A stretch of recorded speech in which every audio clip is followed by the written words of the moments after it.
لمده بيتذبح فيها. سبتيه زياده عن المده اللي بيتذبح فيها بيفرغ منك تاني، بعد ما بيشيل لحم بيفرغ تاني.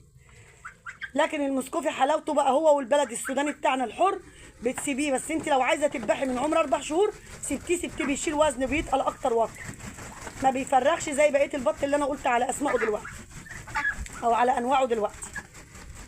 ماشي.